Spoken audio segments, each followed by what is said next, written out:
Alrighty.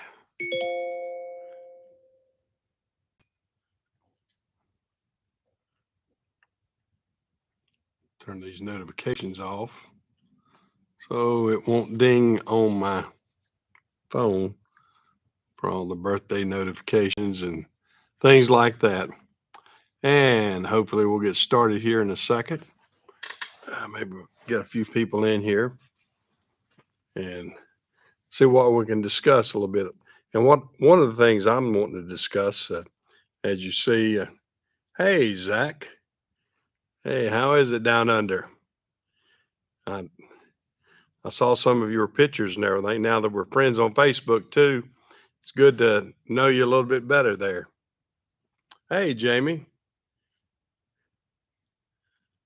Mac Jones. Oh, I was looking. Who's Mac? Oh, that's the guy. Yeah. Hey, Mac, how are you? That's Mac and Mike. Yeah. Yeah. Good morning. How are you? Yeah, I'm trying to. I was going to get a little discussion going with about the upcoming FedEx merger. If anybody wanted to discuss that, I mean that kind of hits home close to me, considering I was 34 years with FedEx Ground. Well, it was RPS and then FedEx Ground for me.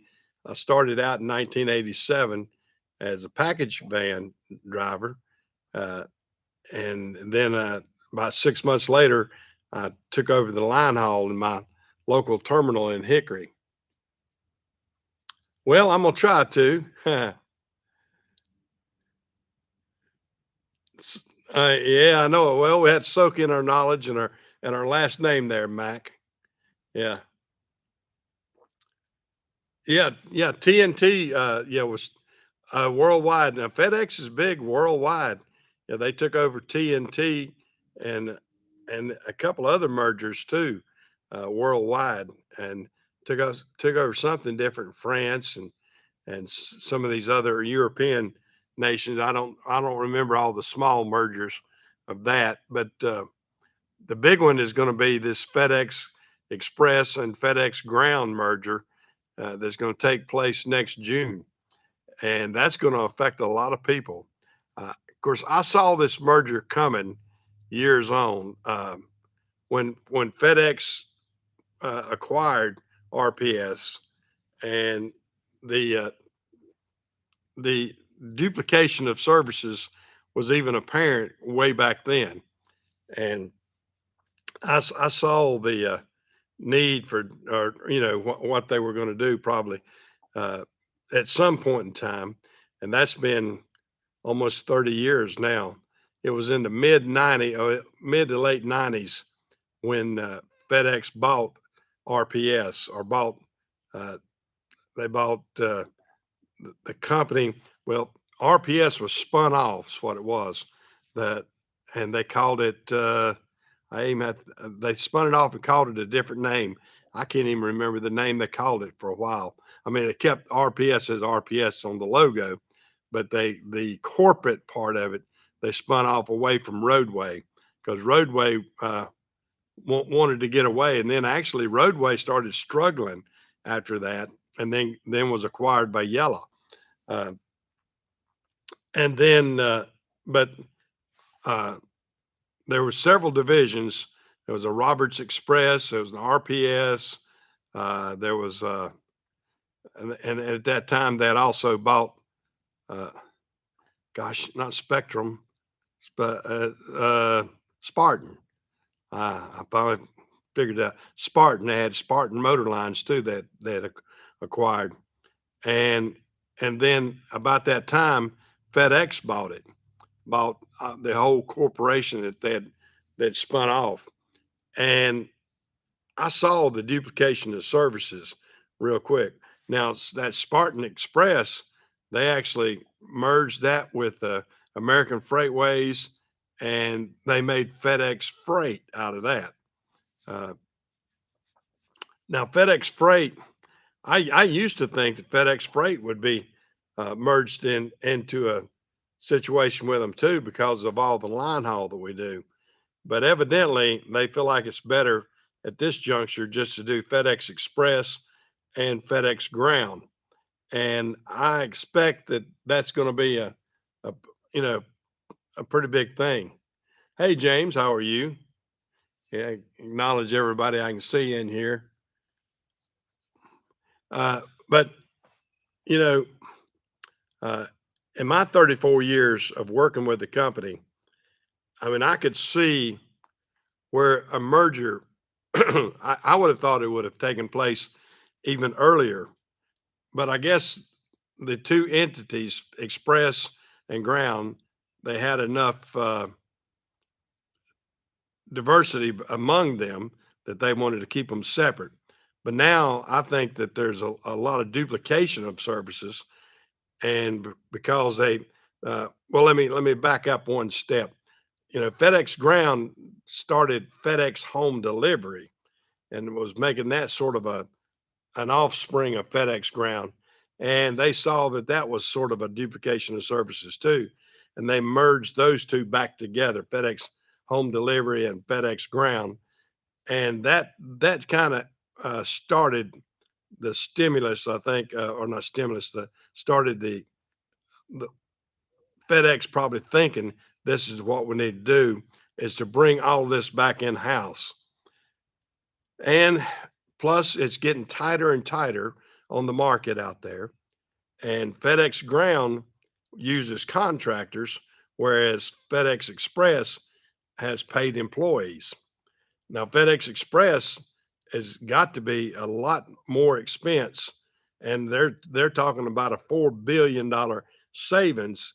And I know a lot of that's with equipment, and a lot of that is upper management and everything like that. So they're probably, I would imagine, upper management wise, they're probably going to cut off. They're not going to need as many managers, I would think, and they probably feel like over the years they've kind of butted heads anyway. And so I think by trimming down the management team to a better level, and then trimming down uh, the employees, especially on the FedEx Express side, that's going to be a huge savings. I would imagine that a lot of them that are there now, they'll let them, continue working and then retire out. I don't think they're going to come in and change and say, well, now you're going to have to go work for a contractor. They may, I don't know. Uh, but I would imagine the contractor model is more advantageous for FedEx as a whole than having, paid employees, and they're paying retirement and vacation and all the things that the contractor has to pay. FedEx is having to pay themselves, plus maintaining equipment. I mean, all these trucks that you see running up and down the road to say FedEx Ground on them, they're owned by the contractor. FedEx itself does not own those trucks. All these tractor trailer trucks that you see going up and down the highway, those trucks, not the trailers, but the trucks are owned by contractors. And so the FedEx Express side, they own those trucks. So, if you were to take that out of the equation, plus take out all this, like I said, retirement and everything else, there can definitely be a $4 billion savings, uh, in my opinion. And I think that's the way it's going to go. So, I really think that uh, you're going to see some. Well, you won't see it as a customer, uh, but internally, the people at FedEx will see it a lot, especially at FedEx Ground, I think. Yeah. Hey, Joy, how are you?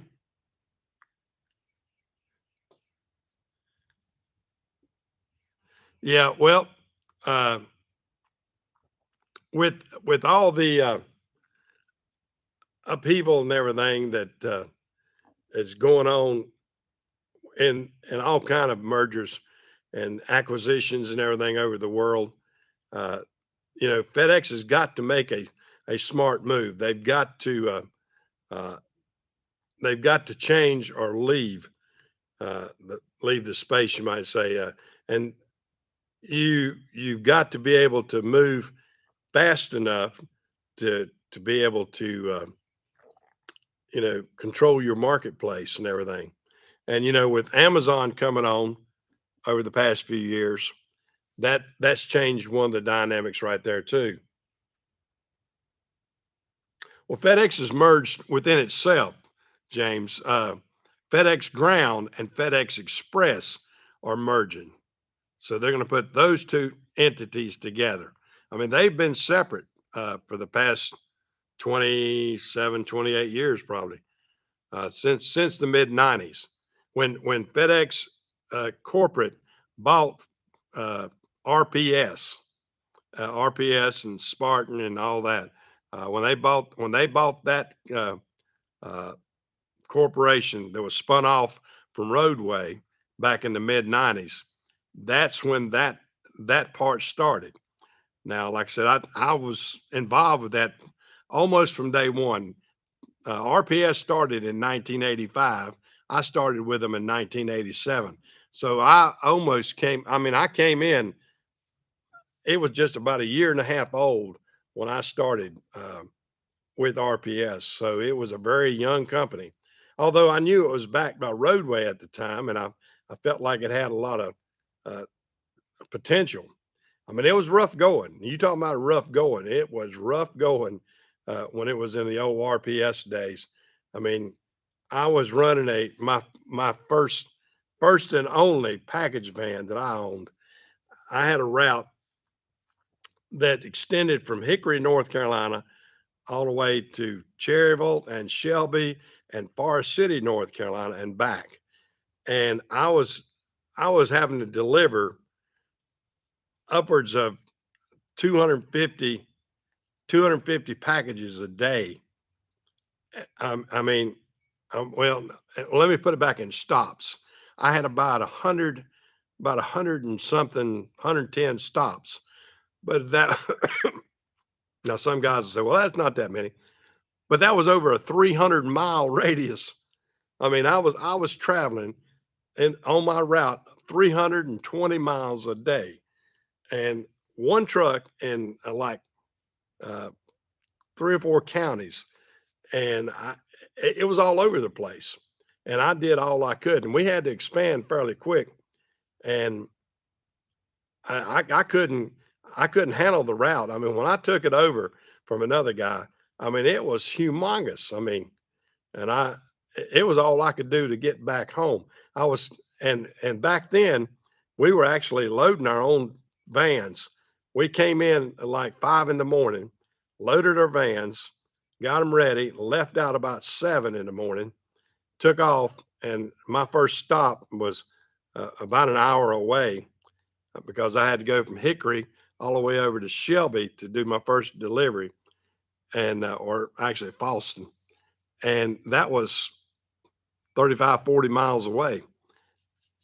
So we took off, and I made my first delivery, and then I was traveling all over, like I said, Gaston County, Cleveland County, and Rutherford County, and trying to make my deliveries in that area. And it was terrible. And I didn't know the area that I mean, I thought I did. I grew up in that area. That's the reason I chose that route. And I learned right quick that even though I grew up in this area, I didn't know every nook and cranny like I thought I did. And especially I didn't relate the address with the the vicinity of the area. I mean, I might know where so and so lived in Shelby, but I didn't know street addresses and everything else. And this is prior to GPS. So we didn't have GPS to rely on. So for you young guys, GPS hadn't been around forever. I mean, GPS just got pretty good in the last 25 years, you might say. But 30 something years ago, we didn't have GPS. And although we were touted as the digital way of doing freight, we didn't, we had to write out everything too. Now they got scanners to scan all the barcodes, and it goes right into their system. Back then, we had to write out each number, which was about 18 numbers and letters on each barcode, and put that on a piece of paper and turn that in at the end of the day, and then have them check through all that. So it was very horse and buggy compared to the way it is today. I can tell you that. Oh yeah. Well, we didn't even have MapQuest back then. I mean, you think about um, 1987. 1987. That GPS had just started getting out there, and like I said, of course, MapQuest and all these other places came about with Google. Well, we didn't even have Google then.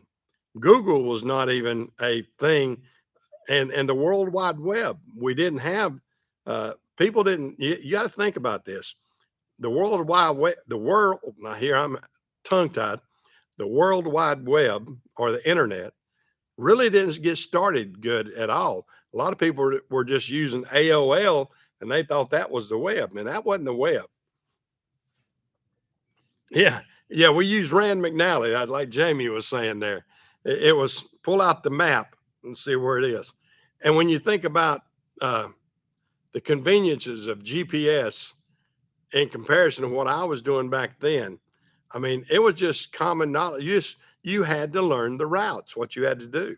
I mean, you had to in your mind get more acquainted with the names of every road and street in your area.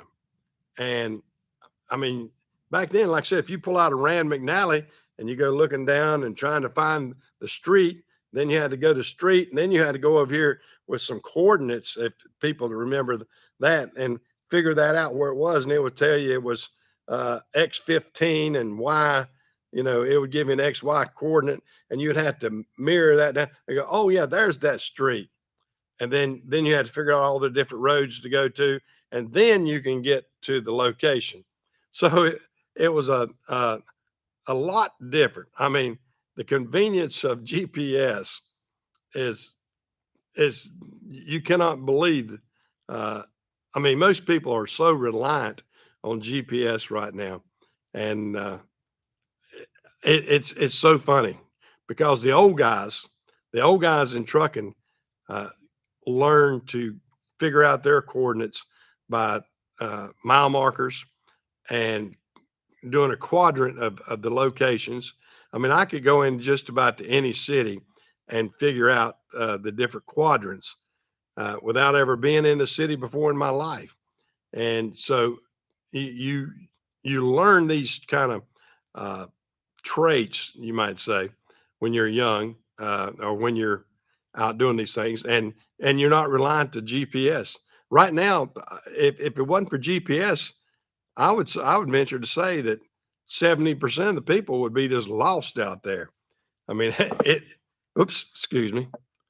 Hit my camera there a little bit. But people have come so dependent on GPS that it's pathetic. But getting back to the FedEx merger, I saw that happening, like I said, way back. I mean, I thought when it initially was taken over that they would merge fairly quickly. So the 25 years or so that it took to merge the two together, uh, I'm sort of saying, why did you wait so long to do this? I guess because of the fact that FedEx Express was so established that they didn't want to uh, they didn't want to mess with the old established mothership, you might say, or whatever. But it's quite apparent that uh, the contractor model is way more efficient for FedEx as a company than the other. Now, the other thing is, I hope they start treating the FedEx contractors better because in the past few years, I think that they have really uh, tightened the belt almost too tight. I mean, the pendulum can swing both ways, At this point, FedEx itself has gotten almost too tight in some areas onto the contractor. Now they showed their might a little over a year ago when one of the largest contractors, a guy named Spencer Patton, uh, tried to show his might. He thought, and I called it. And you can go back and look at my previous videos about this. I called it and called it right quick because of the amount of years that I'd been with the company, that they were going to clamp down on him, that they were not going to stand for that at all. Because you think about it, as a contractor, you have one customer. That customer is FedEx.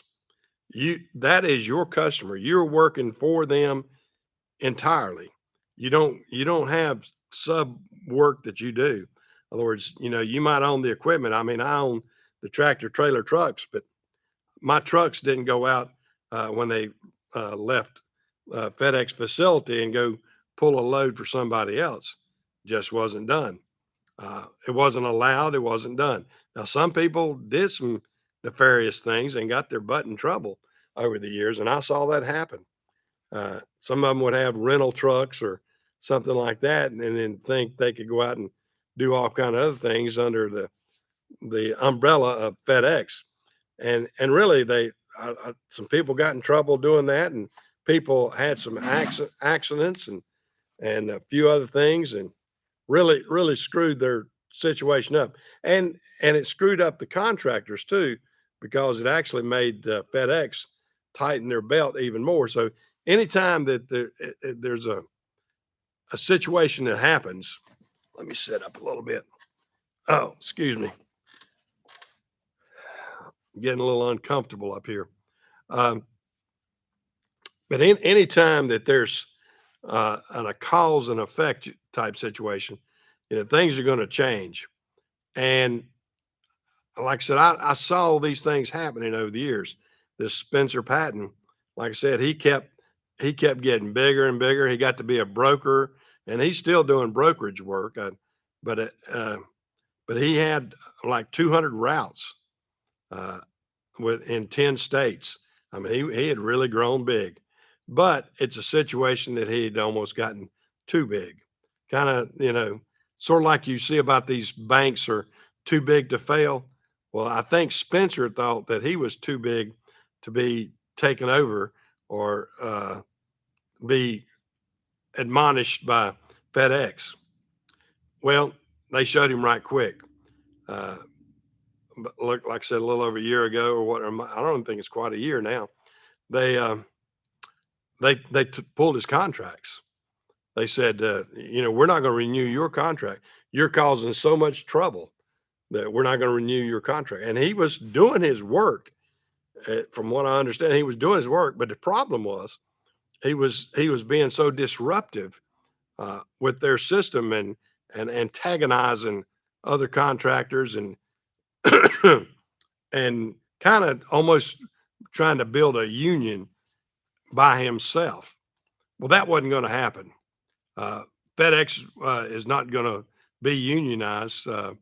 They are, if they are, they're going to be kicking and screaming, going to arbitration and everything to avoid that in some ways.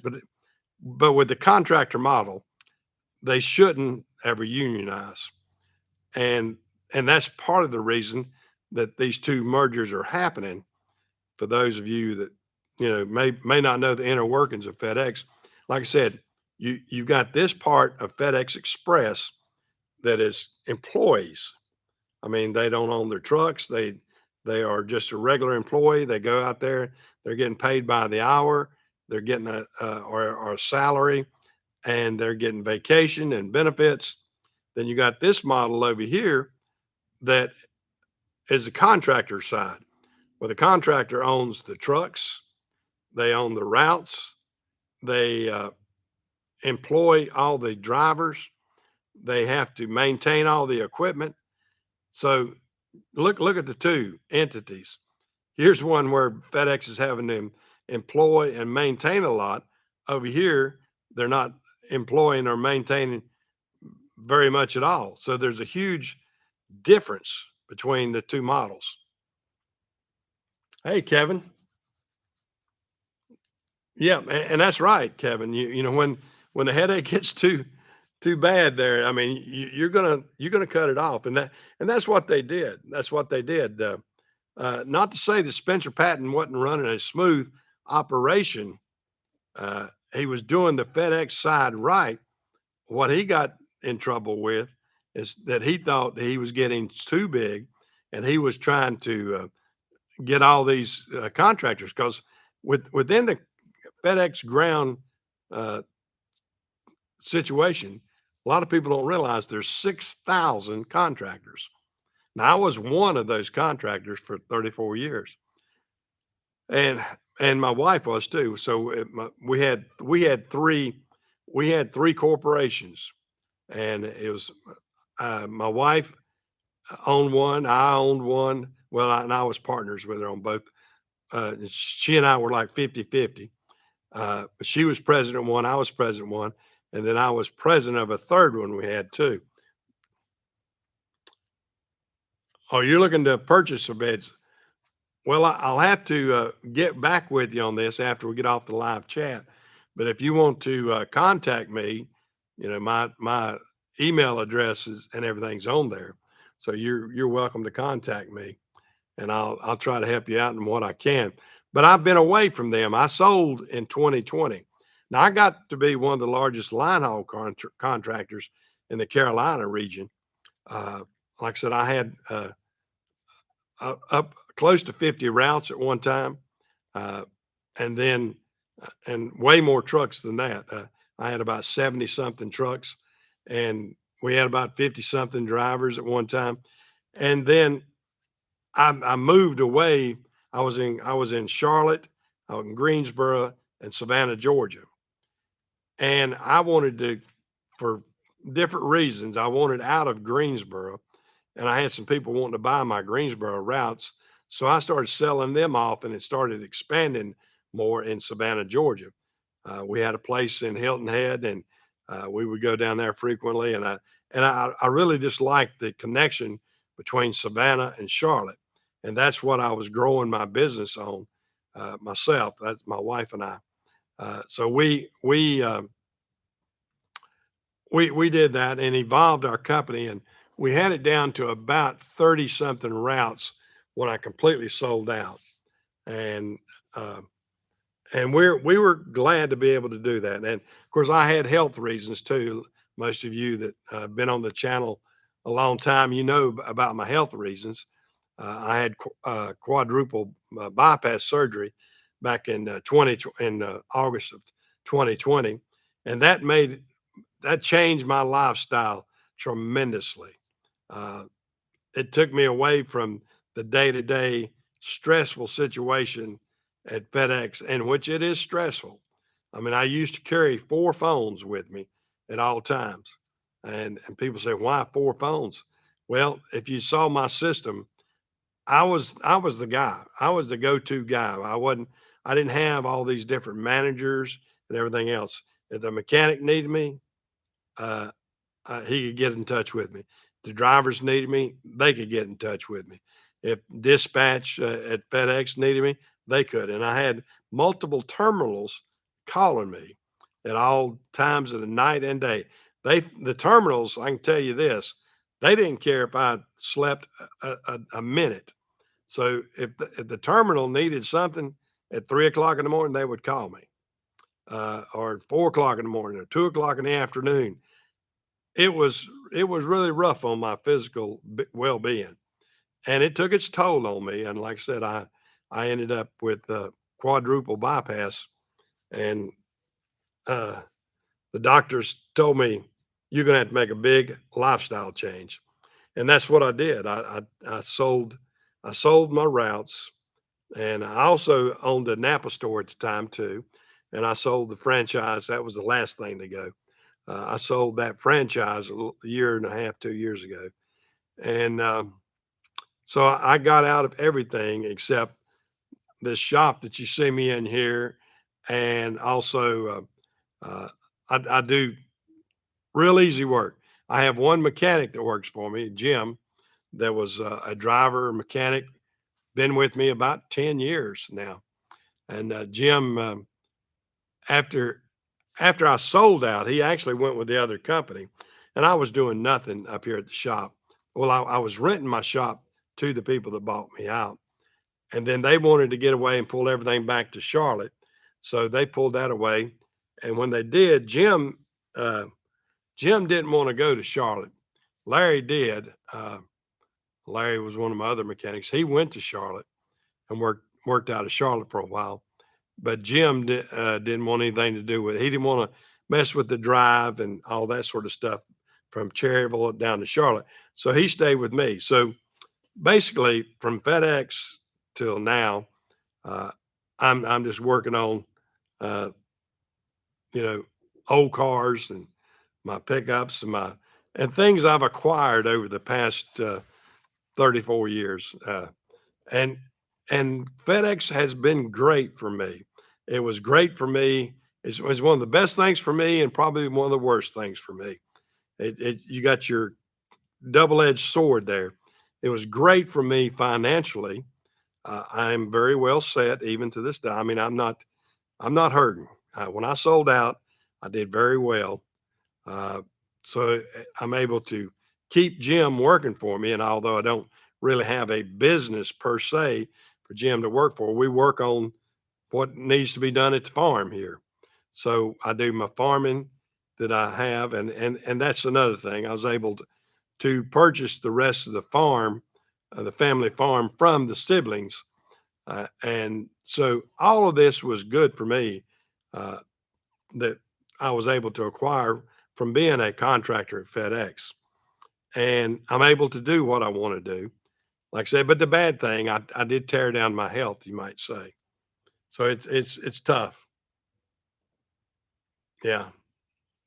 But anyway, getting back to the FedEx situation, I think that you know it's going to be it's not going to be smooth sailing completely for FedEx because FedEx is in a different marketplace than they used to be.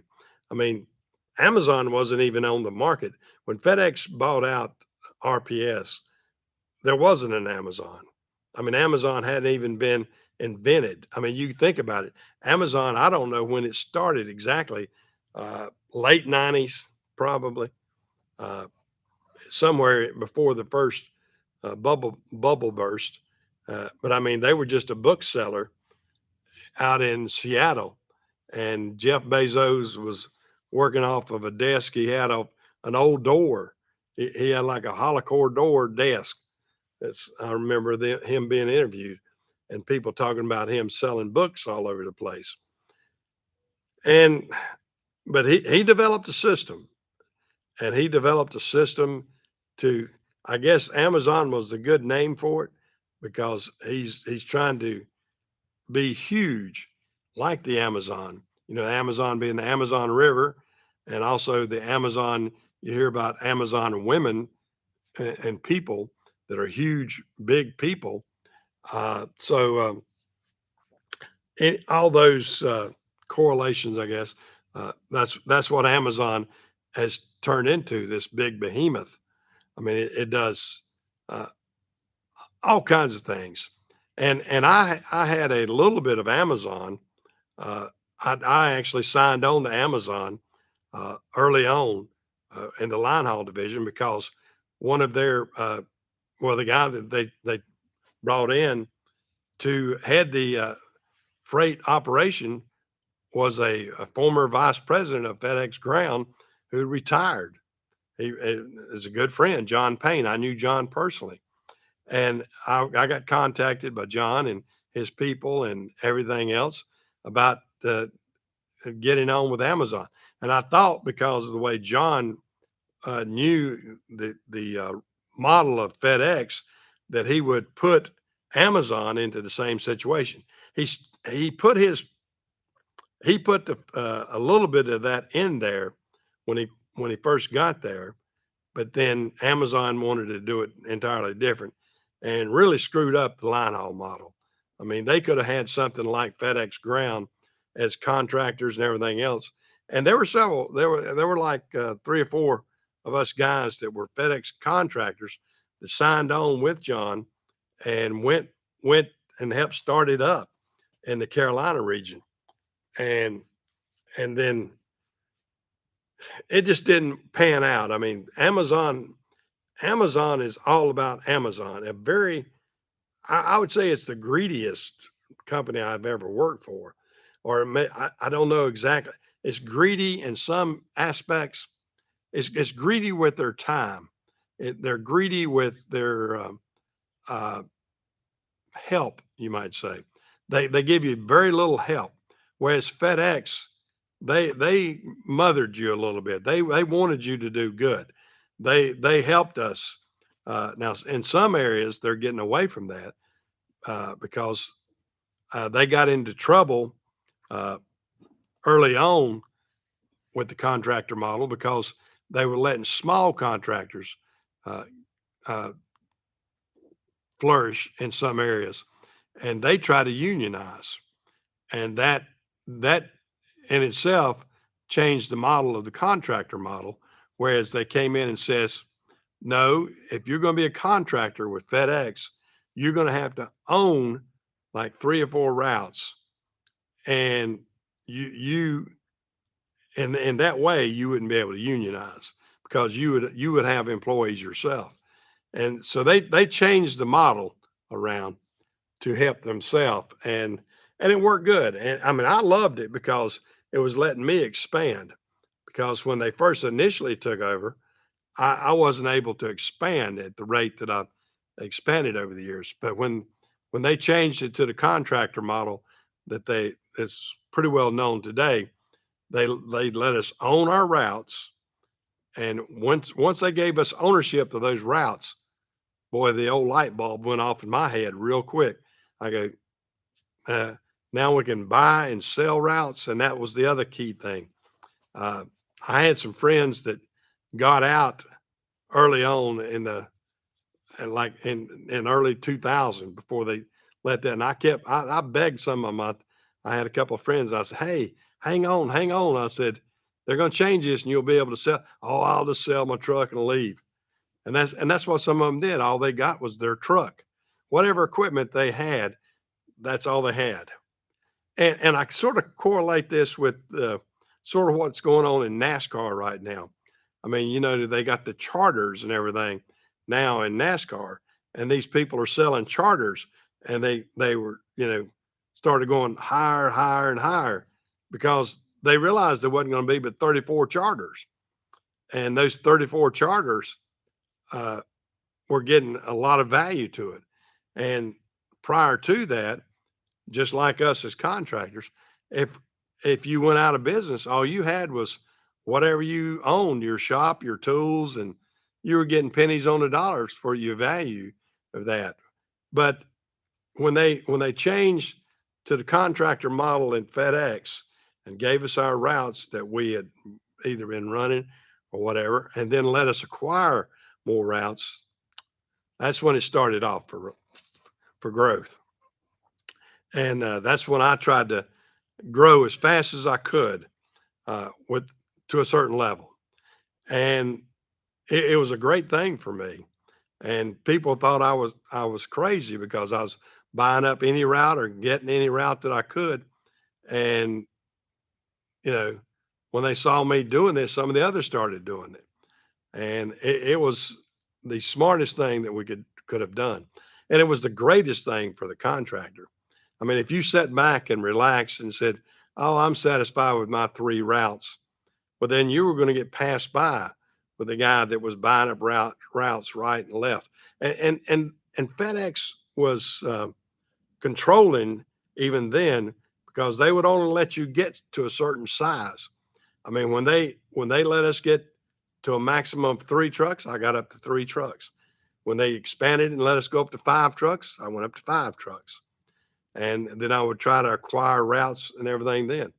And then when they started letting us buy the routes and owning the routes, those routes were our routes to maintain, lose, sell, whatever we did.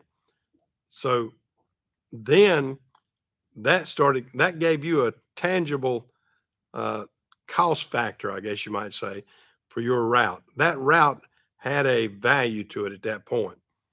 Uh, Early on, I mean, I bought some routes from guys that didn't know what they were doing and bought some cheap. I bought some, paid a little bit higher price. It depended on the route.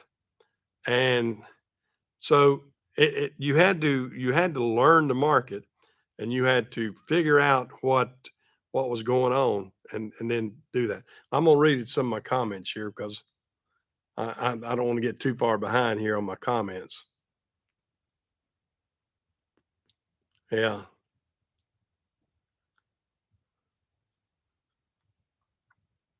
Yeah, yeah. Most of my mechanics, Walter, had CDLs. Like I said, Jim, that still works for me. Jim was a driver, and first I hired him as a driver, so he was a driver anyway. And then I moved him back into the shop because he had a lot of shop skills and everything, and he had previously worked both skills when he was younger.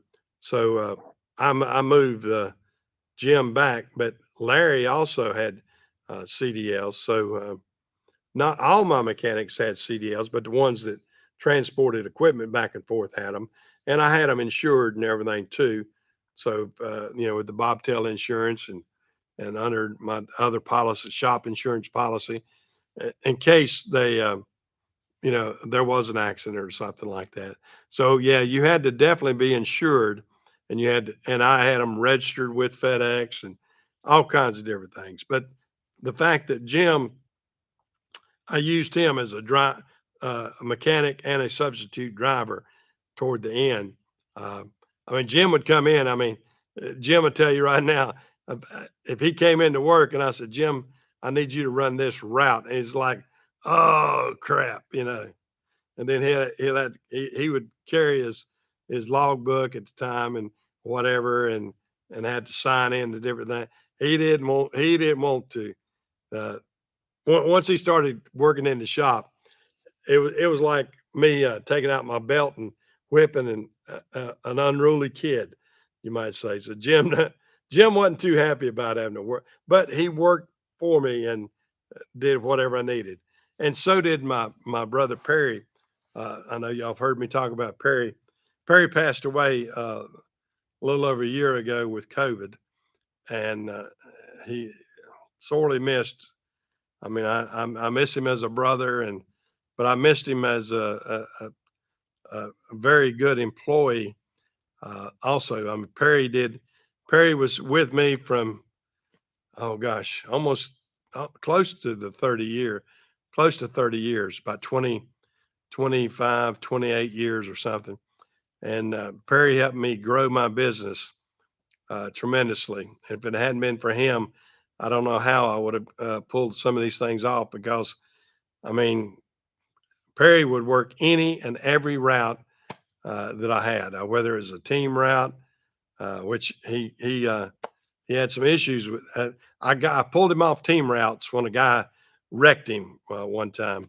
Perry was in the sleeper, and a guy fell asleep and almost went off uh, uh, Fancy Gap up here in Virginia, and just had top Fancy Gap. I was going down the other side, and the guy fell asleep and then ditched it. Uh, didn't total my total my truck, but it made a mess of it. Well, no, it did total it, didn't it? Yeah, we totaled it after that. I had a big Freightliner. But anyway, you know, we FedEx. I hope will continue to grow. It's in a tough market right now. Like I said, with Amazon and UPS and uh, I don't worry about DHL. They never have been much of an entity in this area anyway. I don't know if the DHL does anything. I really don't ever see DHL trucks around, not in this area. They could be bigger in some areas, but not in the Carolinas. They're not. Uh, I mean, like I say, I'll see them occasionally, but the biggest entity is Amazon has grown into its own. Although I had an Amazon package the other day, and I asked the young boy that was driving the van. I said, "Son," I said, "let me ask you a question." I said, "Do y'all get a discount rate on body work?" Because I tell you what, they have the most to be new vans. They have some of the most beat up vans I've ever seen in my life. I mean, it never fails. You'll come in. I mean, I saw one the other day that the roof was smashed in. Uh, the doors, I see them with doors damaged all the time, and the sides of the vans are damaged all the time. They must run into everything out there. I mean, I know if FedEx was in charge of that, boy, they would eat us alive because they they were tough on safety.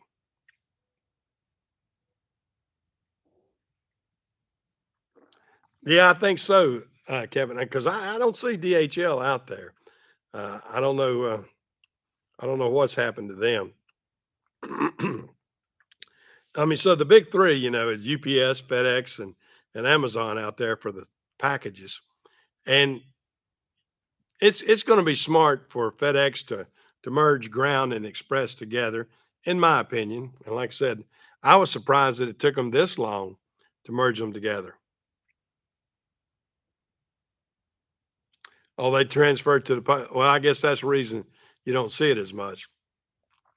And I think DHL still has a overseas presence. I think overseas they're still pretty good, like in France and Germany and a couple other places. I don't know, uh, but they're not much in on the state side. I mean, I know everybody remembers their big commercials and everything they came out with. Oh, what was that, 10 or 15 years ago? And it was like we're DHL and we're going to take over all these. At that time, just UPS and FedEx. We're going to eat them alive. Well, they found out real quick that those two big bears weren't going to be pushed around, and I think they ate DHL up pretty good. But that's the marketplace, and it's it's always evolving. It's always changing. So it's going to be a crazy situation out there. What's going to happen over the next year? Uh, Now, Fred Smith's son, Richard, is going to be taking over as the one of I think they still got a CEO something over him, but he's going to be over the operation. I think over Express and Ground, and they have a John Smith who's not related to Fred Smith. They say. I thought for a while he was related, but and my daughter says something about one of Fred Smith's sons is a coach in the NFL too. I don't know which team or whatever, but he's a coach of some description. So uh, you know, things are going to change. They're going to shake up, and I'm curious to see how good the merger is going to go. And I feel like, and I hope that the contractor model will flourish. That's my thought. That's my thought process, and it can. And I really hope that it will, because that's where my heart and soul is in the contractor model. Uh, and I hope they don't have any upheavals like they had last year with Spencer Patton and his situation, uh, because that only erodes. That never helps. That erodes. I mean, Spencer got on national TV. He wanted to sound like he was the best thing since sliced bread as a FedEx contractor. He almost wanted you to think that he controlled 6,000 contractors, which he didn't. Uh, and I think he come to find out real quick that FedEx was still in control. And that has to be taken into consideration. I mean, FedEx is the one customer that all contractors works for. They got that's it, and plain and simple. So if you don't satisfy that customer, just like if you own a gas station and 99% of your gas is being bought by one customer, you're going to cater to that one customer. And that's what FedEx ground contractors have to do too.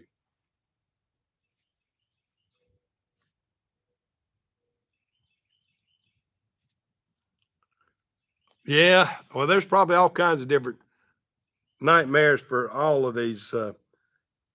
And that is the weak point, Walter.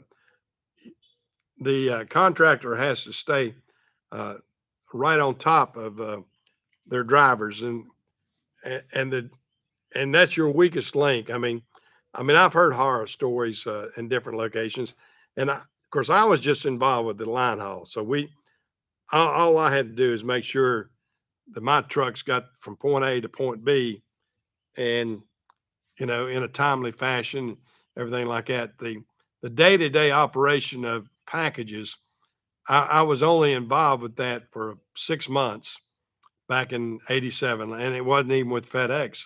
It was the RPS part then, and that's the only experience that I have. But I saw the pitfalls. I mean, we you have it with the postal service.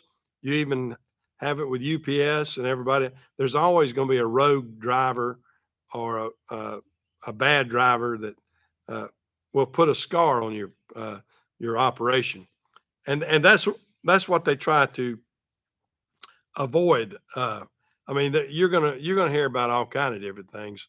You always have, and you always will.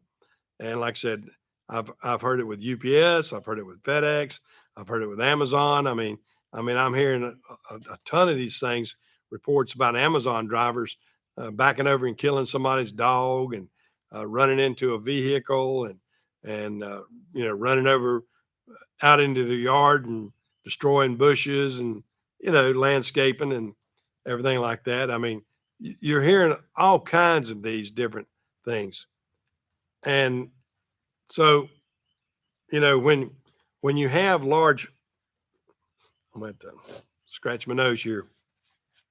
Somebody must be coming, as the old saying goes. But when you have these large companies like that, I mean, you're going to have situations where you're going to have a bad apple. Well, like I said, and every company, for that matter, every company can have bad apples in it. But when you're working with the public and going to the public's house or their business, uh, you you definitely have a bigger presence, and you're seen by everybody. I mean, that's one thing. I mean, and I will harken back to this too, and it happened with me when it comes to accidents. Uh, Anytime a FedEx vehicle is involved, I mean, boy, uh, the lawyers have to attack, and we get sued. Well, I say we did. I mean, I even got sued. Uh, I had one of my drivers. I'll give you the example. He was bobtailing, no trailer, just a truck, bobtailing back from Concord to Greensboro, and he'd been up all night, and he was sleepy, and he dozed off a second, and the traffic stop was stopping, and he didn't realize it. And he was on a 4 lane, and they were doing all this construction on I-85. They were doing all this construction, they had cement barriers on both sides, so he was kind of trapped in. And when that traffic stopped and he had kind of dozed off a second, there was a tractor trailer in front of him. Well, he hit that tractor trailer. Well, it ruined my truck, for one thing, but it didn't do anything because he wasn't wide open, and he got stopped. He didn't hit it full force, but he slid into it. But when he did that, the driver in the other truck, I mean, we did the police report and everything. There was no damage to the trailer at all. I mean, it didn't do more than just scratch the rear of the trailer. And the driver said, "Oh yeah, I'm fine." He wasn't hurt. And then, you know, these lawsuits and everything, they'll let them linger. You can wait up to almost 3 years before you file a lawsuit. And it invariably, if there's if there's a crazy lawsuit, it'll take 3 years because they're getting with lawyers and all kind of stuff and uh, coming up with something crazy. Well, that particular driver who didn't want to go to the hospital, didn't want to be checked out, the highway patrol said, "Okay, you know, you're not, you know, I was ticketed, my truck was, uh, and we were at fault. All agrees that we were at fault, and because there was no damage, I mean, seriously, no damage whatsoever to that trailer. Uh, he was able to move on and leave and go and follow his trip. Well, 3 years later, FedEx gets a lawsuit, and of course I'm already. This is after this happened after I've already finished as a contractor, and this guy was suing FedEx because they were the insured for alienation no, not alienation of affection. His wife was suing because now he was not able to perform his husbandly duties like he used to. And they attributed to that because of the accident. So, needless, I don't know what they settled with this, but I thought the lunacy of all these crazy things. I mean, and that was a real lawsuit that we got hit up with because you know, he didn't have any hospital bills. He didn't hurt himself in any way. He refused to be transported at the time, but because his wife felt like he was not able to perform sexually or lovingly or whatever in the manner that he used to. And I told my wife, I said, the guy's just getting older, you know, uh, and, and I wanted to, I laughed about it and I said, you know, I'd like to see a picture of that lady to see if there's some other underlying feature. But you know, it's crazy. Oh gosh, yeah. Employees are definitely the headache. You know firsthand, Jamie. Anybody out there that runs a business, especially in today's environment, knows how bad it is to keep employees. Yeah, but yeah, Mac, that was the truth. I want to tell you that was a true thing that FedEx was sued about. I mean, I couldn't believe it. I mean, it was it really, really was laughable to see that somebody would sue that. But you know, we get them all the time, and and that's the tough part. And that's the tough part about being a line haul contractor too, is drivers following too close, uh, or being distracted, and that's the one thing I had one driver that had a rear ender, and rear enders were the biggest thing that we had as FedEx line haul contractors. I mean, we would get drivers the rear end, and this is why FedEx implemented the policy that all new trucks going forward after 2024 had to have the new system in place, and I was doing this, whereas it had the lane. It would, if you getting out of your lane, it would alert the driver, and also had the radar on it. So if they were coming up on somebody too fast or whatever, or traffic stopping, it would actually stop the truck. Yeah, this is my Ford diesel right here. I'll have to show it, as you'll see down here. That's the Power Stroke. That's the 3 liter. That's the 3 liter diesel. That's 2018. Love it. It gets 32 miles to the gallon and everything.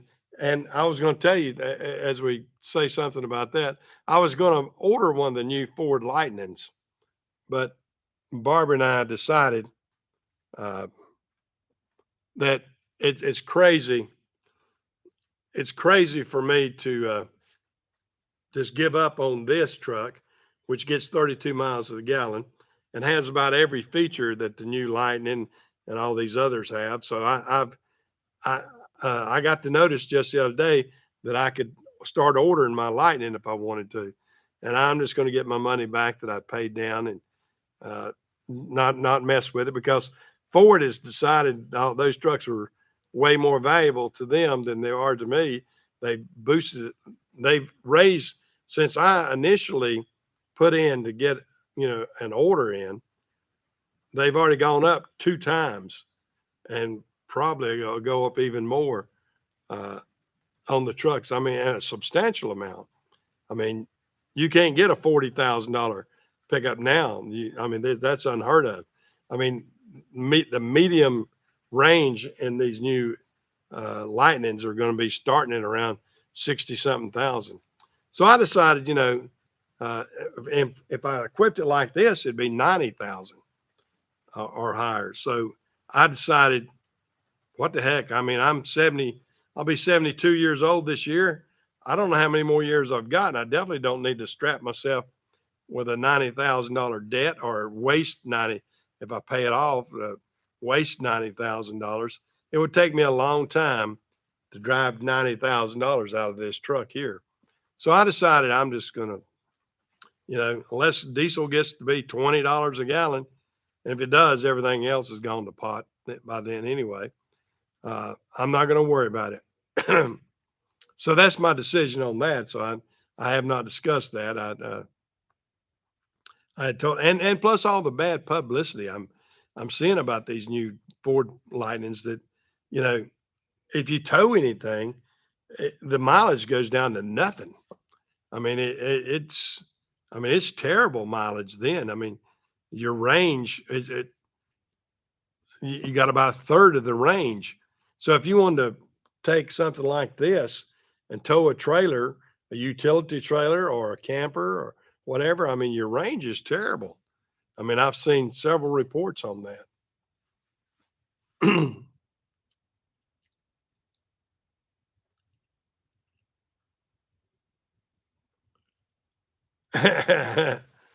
Yeah. Well, I'm gonna keep the old diesel pickup. I can tell you that for sure. I don't know how much of a world trip I'm going on. I keep. I'm doing good to travel 15 miles a day in a vehicle. I mean, I stay right here on the farm. Since we sold our place at Hilton Head and I bought the farm out here, I'm really satisfied to stay local and work with my equipment on the farm and Jim handles a lot of things up here at the shop. We pedal with my cars that I've got, my my vintage cars, and that's the fun part. I mean, I'm doing the things that I want to do, so I'm not gonna. Uh, I can pretty much. I told Barbara because of my health too, and that's the other reason. I can't walk. I can't walk 100 yards without being totally out of breath. So I have to kind of watch things like that, and so I'm very cognizant of the fact that I can enjoy the rest of my life staying around the farm here, and that's what I'm gonna do.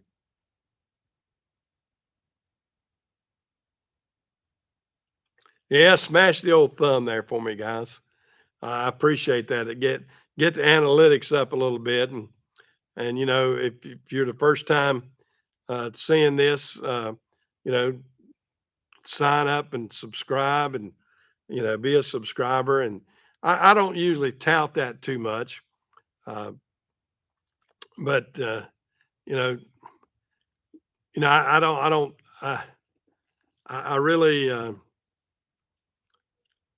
I really probably ought to work on growing the channel because it doesn't really cost me that well. My wife might venture. So I buy a lot of cameras and different. I love the technology, and I probably ought to start showing some of the more of the technology. I'm showing some of the other stuff, but I do love technology. I mean, I've got some of the latest and greatest computers. I've got a MacBook Pro that I'm working off of. I got another small MacBook Pro and then Mac Minis. I'm as you can tell, I like Macs because they don't freeze up. And I over the years I used to be a Windows guy. I used to love Windows, but it was such a headache. And in the past 25 years, I switched over to Macs, and I did it reluctantly to begin with. And then after I started using them and everything, I go, why in the world am I holding on to Windows? Uh, I mean, Windows has a lot of diversity with programs. And, sometimes I mean, I've got a Mac sitting on top of a Windows laptop over here. So I have them both. I mean, I had to have Windows to run this program for the plasma cutter. So, it is what it is. But, and you run into some stuff like that. But, what do you say? But, let me get back on my FedEx thing since I'm going to kind of make this primarily about FedEx. Uh, I'm curious to see how things go. And I really think if they do things right, if they step up to the pump and help these contractors out a little bit and try to be more inclusive with the contractor and say, hey, we're going to help you be better instead of trying to tear them down. The biggest thing that I've got against the way management does it right now is it's about what did you do for me lately? I mean, they don't see they kind of run down the legacy person. I mean, and I was a legacy person. I mean, I had been with them 34 years, and I felt that with some of the seniority and some of the bid processes, and I felt like I had gotten to a certain level, and I should be awarded through my longevity and my safety and everything else, uh, some other runs and a few things. And then when I found out that in the process they changed it more to the dynamics that they wanted, uh, and that hurt the legacy guy. And so it's tough. It's a tough road to hoe. And I think FedEx needs to back off with some of that and say, hey, wait a minute, these are the guys that brought us here. These are the guys that have stuck with us through thick and thin. We need to help these contractors and help them manage their business so they grow and we grow. We don't need to micromanage them to death and say, you're doing this wrong and this wrong and this wrong. Look at the things they're doing right. And that's what FedEx needs to do more so than trying to tear down their contractors. They need to look at what they're doing right and then expand on that instead of trying to tear them down and say, you did, you skint this little bush, we're going to take so many demerits. Oh yeah, but I worked 50 hours for you and I did this, so balance it out, FedEx. Balance it out so you're treating your contractors and your drivers and your contractors able to treat their drivers really good. And if you do that, I think that your your management skills will improve. Now that's my take on FedEx management because it the corporate head up here, they're in the ivory tower, and then they don't see the thing. Then they've got the middle management down here, and then the middle management manages the contractors, or the end managers do. And there's a lot of things that gets lost, a lot of translation that gets lost from what the corporate heads want down to the managers. working in the stations. Uh, you know, it's a crazy situation.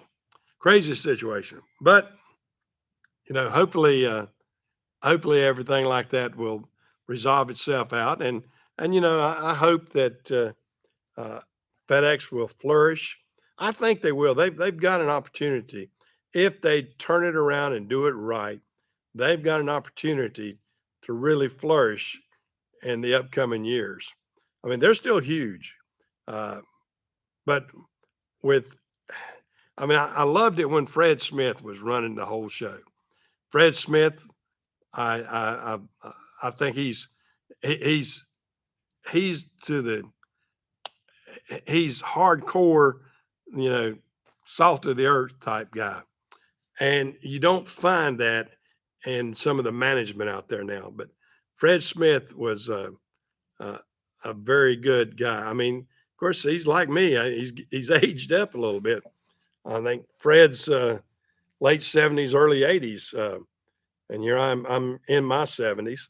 So I saw Fred Smith grow this company to a huge company. I know we all remember the old uh, guy that's real fast on it with his voice. If you're old enough to remember it, if you don't, go on YouTube and look up the old FedEx commercials. I used to love them when the guy had a little mustache and he was out there and he could talk 90 miles an hour. I mean, 90 or 100 miles an hour. Uh, and he was real funny.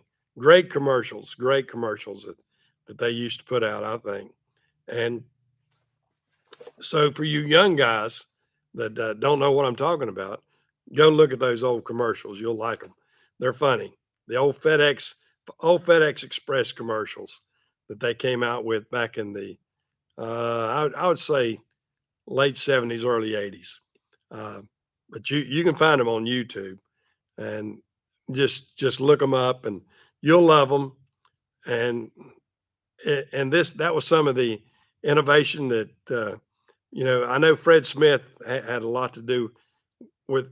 He controlled a lot of things back then, and you know as he was getting out of it here in the past few years, uh, I think a lot of you could see subtle changes that you thought, would Fred have done that on his own? I don't know. I mean, was he coerced into doing things? Uh, you know, as management starts changing, upper management, uh, sometimes it gets funky. I mean, hey, look what happened to Budweiser over the past couple of weeks.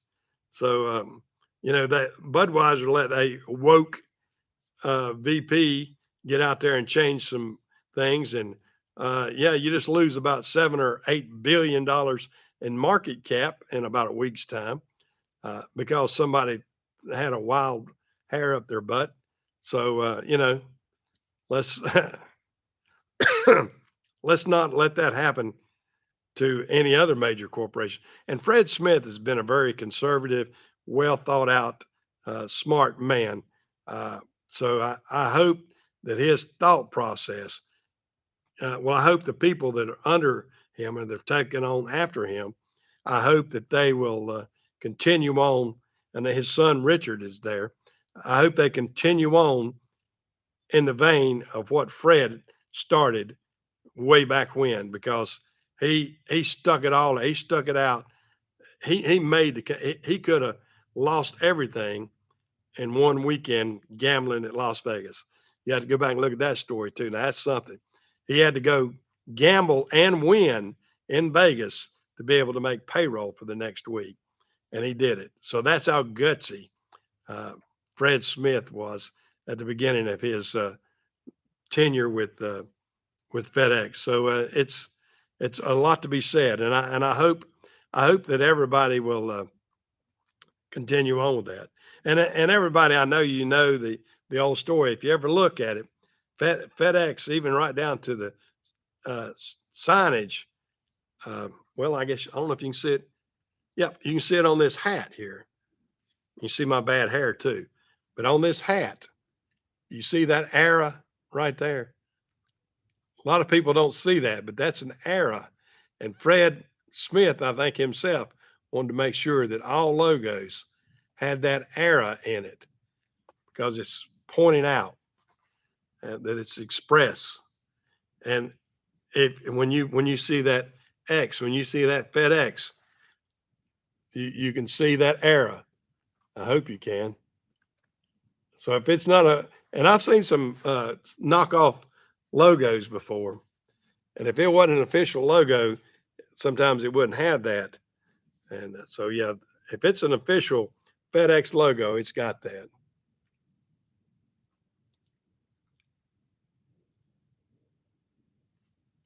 No, they weren't keeping the fuel surcharge.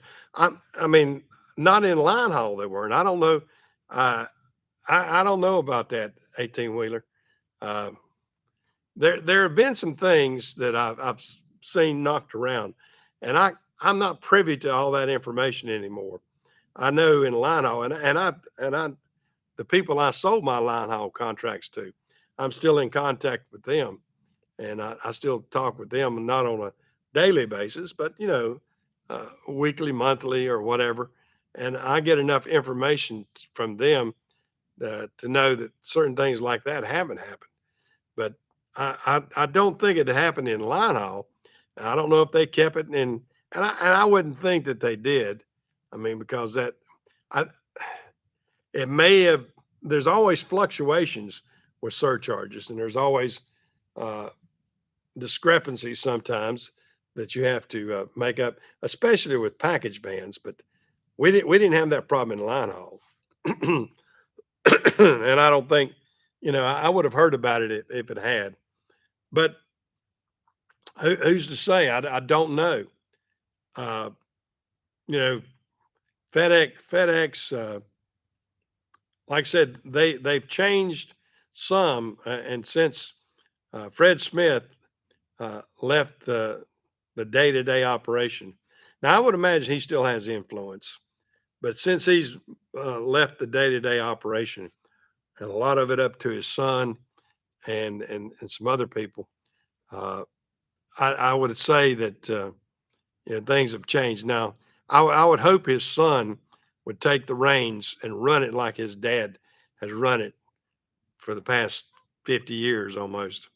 And so if he does, the company will should sustain the same marketplace that it has.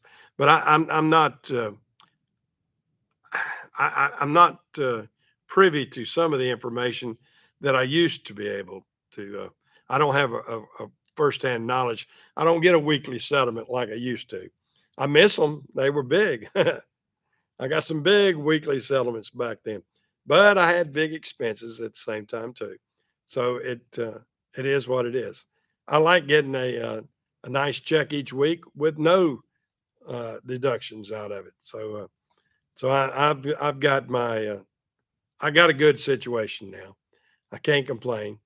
And when I see the trucks running up and down the road, I keep thinking all the time, boy, I'm glad I don't have any employees. I'm glad I don't have equipment that I have to buy uh, things for because I still have enough lingering in this shop here. And as I ought to show everybody, I really should. I ought to show everybody. Let me just, I'm gonna walk everybody around here because I keep having a lot of people wondering. Oh, let me. I hope everybody put up with my wondering situation here. I'm carrying the computer and looking at some of the shop tools we have.